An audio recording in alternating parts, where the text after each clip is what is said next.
झालेल्या धान्य उत्पादनाची माहिती दिलेली आहे। लक्ष द्या, आपल्या पुस्तकामध्ये प्रश्न पहिला आहे 1999 ते 2000 आणि 2003 ते 2000 या कालावधीत एकूण किती धान्य उत्पादन झाले। आपल्याला आलेख दिलेला आहे, दिसतंय?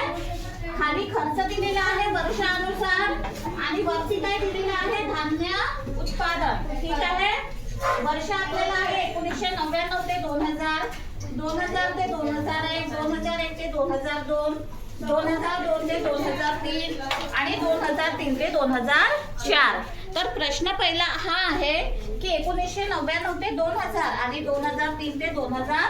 चला बघा इथे 1999 ते 2000 आणि 2003 ते 2004 या कालावधीमध्ये एकूण किती धान्य उत्पादन झाले।